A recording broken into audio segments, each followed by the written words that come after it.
I'm on my way to meet Abzan, a Muslim convert living in Camberwell in South London.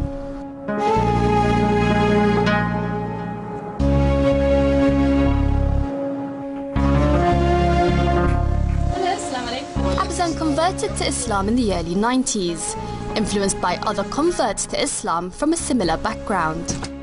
My parents were obviously from the Caribbean. You'll find people from African Caribbean background. They had a strong Christian background. So although most of my family members wasn't very religious, where I felt in myself there was an urge to believe in God. And when did you first hear about Islam, and what was your first experience of Islam?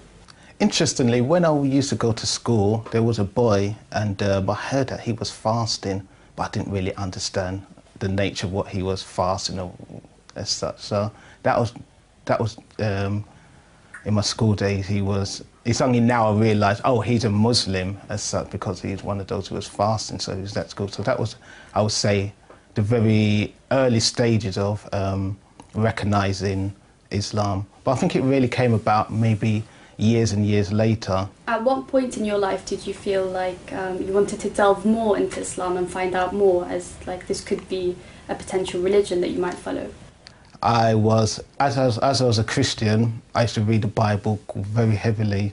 In fact, my dad used to say, oh, you should become a preacher. And it sort of like set a light in my brain, become a preacher. To become a preacher, I've got to understand the Bible. I've got to be able to get a full understanding of the whole religion as a sense. So this was the beginning of, I think this was the opening door when my dad said, you should become a preacher.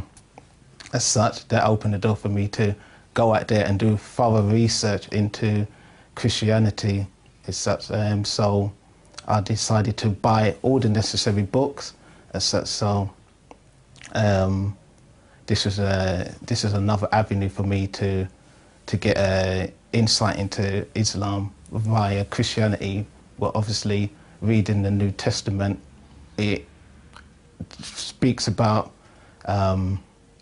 one to come after Jesus. So in trying to find out who's this particular person who's going to come after Jesus, it enlightened me to purchase quite a few videos at the time.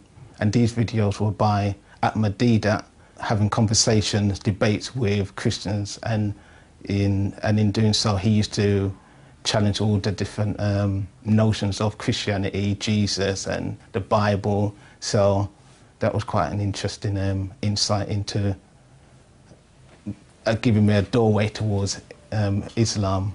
What made you follow this specific religion? First, I had to convince myself that there was no God but Allah. In doing that, researching, going through the Old Testament and the New Testament, because in the Old Testament it talks about one God. In the New Testament, again, it emphasises one God over and over again. And in the Quran, it mentions one God. So the concept that Muhammad was the prophet of God, I had to, again, I was using different documentaries and doing a lot of reading. One of the hardest things I thought I would struggle with is the fasting. I said, if I could overcome the fasting, maybe this is going to be an easy religion. I heard that it was Ramadan, so I said, oh, let me endure and see what Ramadan's all about. So I participated with the Muslims in the Ramadan. So once I felt, oh, this was quite an interesting journey. Once I overcome the Ramadan, I think I could enjoy this religion quite happily. After compiling a sufficient amount of information, I felt I was ready to say my Shahada. I had a lovely brother who assisted me in whatever questions I had. His name was Muhammad Suleiman, so he was giving me guidance into giving me understanding of this particular religion.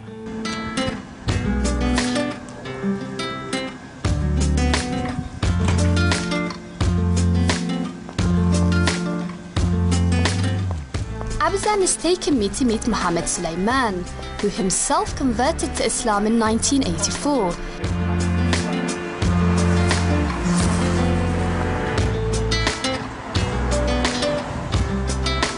Muhammad, This is Saha, which I'd like you to meet. Nice to meet you. 2 years after his conversion, Sulaiman started preaching Islam to many young men from Afro-Caribbean backgrounds living in London, including Abzan.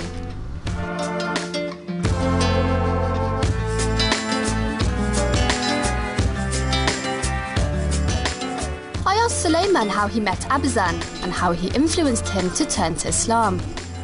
Well, first time I met Abzan, I believe, was about 14 years ago, yes. And I remember I was on my way, I think I was shopping at the time, and I recall that Abzan was near Peckham, here in South London, and it's a train station called Peckham South, or Peckham Ride train station.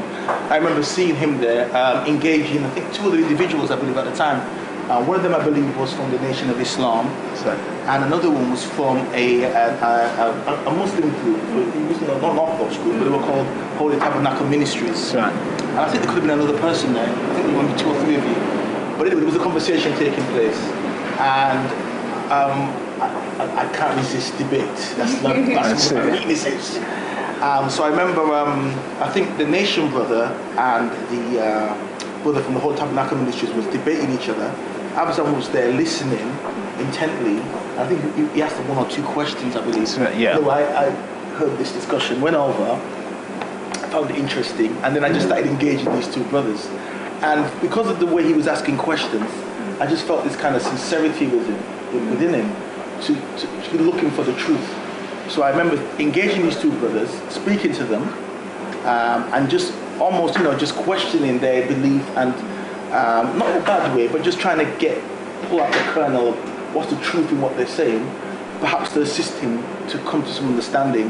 Anyway, because of this way I was engaging these two these brothers at the time, Abzan and I struck up a conversation, and then when these people left, he and I, we had our own discussion, and he was asking me questions about Islam and, what's the difference between the Bible and the Quran.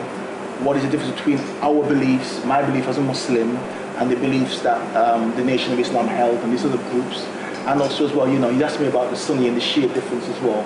Because there were some questions that he wanted answers before he could come to this opinion that he wanted to come to. But from the outset, he was very much saying he wanted to become a Muslim. He had a great interest in Islam.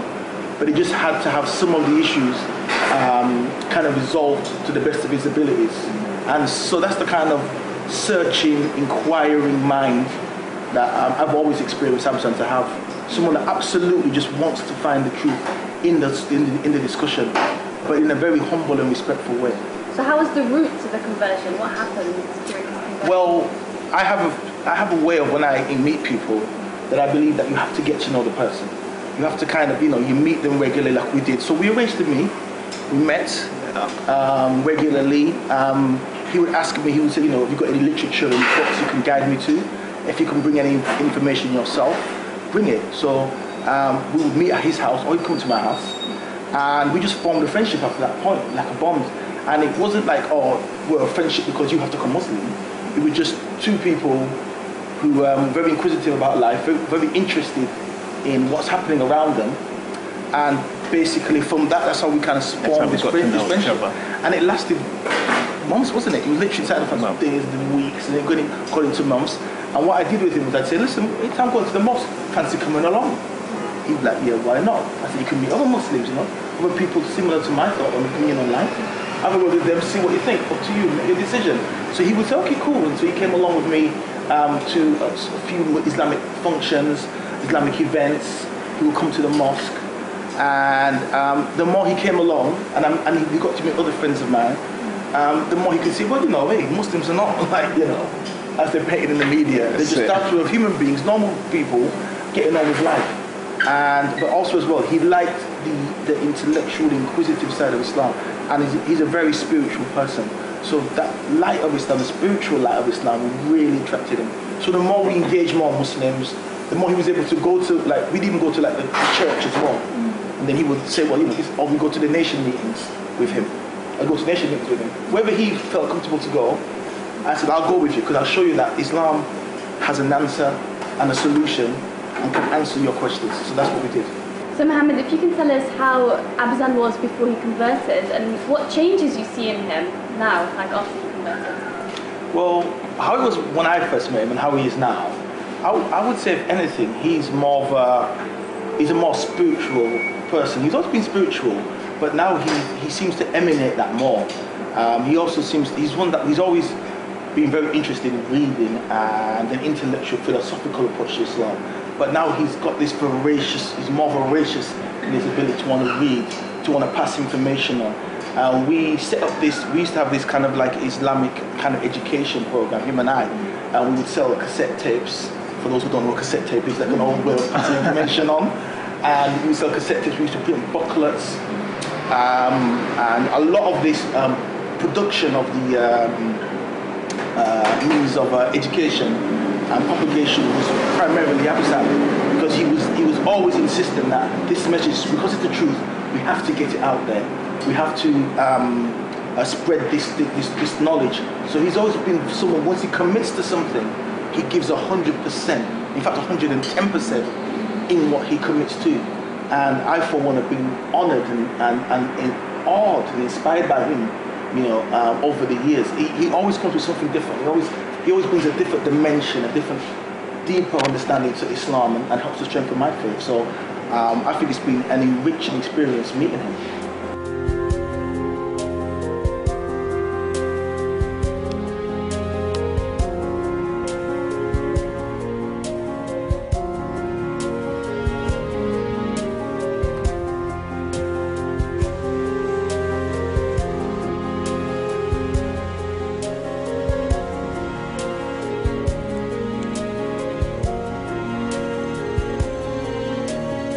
When I first was Muslim, I was thinking, should I tell this person or should I tell that person? So I remember once when this was in the first 2-3 months that I was a Muslim, and I used to hang around with quite a few different organisations. One of these organisations just didn't like Islam, in a sense. So I was thinking, when am I going to face them to tell this particular person I'm a Muslim? And I went 1 week to see them, and I just couldn't get it out. Then I went another week. It was like a spirit was just standing there saying, get it out. Interestingly, someone who knew me as a Muslim, he said, oh, you're a Muslim now? So it came out. So that was a strange one. That was an interesting one. So that person, they was on the store, they sold product. So when they heard I was a Muslim, their face went, what? So they was a bit shocked. So it took someone else to push me in a way to confirm, yes, I'm a Muslim now. Probably a few other people probably found it a bit difficult to say you're Muslim, but I think once they see that you continue in a good spirit in how you conduct yourself as a human being, I think they gradually adapt to you as a continuous friend that they've known for so many years. I haven't told like everybody at work. I don't go around work, for instance, and say, I'm a Muslim. I just leave it for others to maybe find out, or leave it for them to come to me and ask me specific questions. But whoever's asked, in fact, I had an accident. You do get situations, say like during Ramadan, when they say, oh, you have to drink water. You can't go this long period of time without drinking water or eating something. Just have a biscuit. So in their eyes, they're thinking it's not perceivable that someone should go whatever period of time without food or water. They start thinking, what kind of strange God is this? That he's allowing you to go without food or water for this period of time. And it links back to thinking about those who haven't even got water, food, anything in their cupboards. So how dare we, as humans, who are constantly consuming food and water and drinks and whatever, not even reflect on those who hadn't even got anything in their house? Or I find one of the most challenging aspects today for me is trying to give the interpretation that Islam is a religion, particularly, well, it's a religion for everybody, for humanity itself, but because I meet a lot of people from the African Caribbean community, and a lot of them call themselves Pan-Africanists, they find it hard to believe that we should adopt Islam. In their eyes, they see Islam as being an Arab religion as such, and they also see it as being the slave master. Islam enslaved people of African descent. So the challenge for me has been to promote that Islam is actually the religion which spread in West Africa and established some of the greatest empires that have been known to Africa, for instance. Not just in Egypt, in Mali, in Senegal, well, a whole portion of West Africa flourished for about, well, 600 years, longer than that, as an Islamic empire, and it done what not even part of the Arab world managed to do, in the sense of establishing universities and assisting in helping Spain develop. So I think that's a major challenge for me, to try and promote Islam from that it's a natural religion for people of African descent. I love reading the Quran. Alhamdulillah, I've been able to remember chapters of the surah of the Quran by heart, which is more beneficial. So that's what I endeavour to do, to learn as many surahs by heart in Arabic and in English. Before I became a Muslim, I was obviously one of those who were afflicted with the negative images of the women, the men, and the Prophet Muhammad being of a certain character, Islam having a kind of a very monstrous approach. It's not the kind of religion which you approach. And I think people, unfortunately, adopted other spiritual religion because they didn't believe Islam catered for their needs. So due to me deciding to take the necessary time to research the very nature of what Islam is really about, rather than what someone presumes it is really about, it gave me the opportunity to look into it properly. And due to what I found out, I embraced Islam. And once I embraced Islam, I adopted the content that I want to promote Islam. I first have to promote it in the best chord myself, so I have to be the best example first. Then I have to help those who's helped me to become Muslim, to give the better portrayal of what Islam really stands for. So one of the programs that we did put in place was actually have to meet the people. We used to be on the street. You got to be on the streets to talk to the masses of the people, because you'll find that they're really naive to what the true interpretation of Islam is. So being on the streets, talking to individuals of the true meaning of Islam is quite essential. In fact, this is what we've done for about 4 or 5 years, where we was on the street. We had a banner, "There's no God but Allah, Muhammad's the messenger." And we gave out booklets and tapes and other products which gave everybody a basic understanding of what Islam stands for. The actual, you have to also set up meetings where you could give everybody an opportunity to ask questions on their curiosity on different angles of what they presume Islam stands for. I have family members who ask me quite a lot of questions on different angles, and I say, "Oh, this is what you've been told, but what the Quran and what the authentic Hadith says."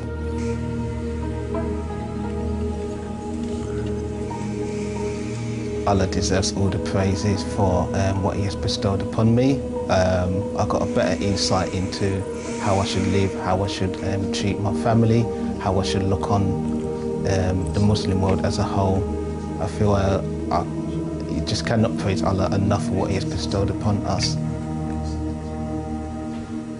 Assalamu alaikum. This is our regular Wednesday Quran session where we go through different chapters of the Quran, and we have individuals who will give their understanding on the particular chapter, and we would all, as a whole, join in and give our understanding also.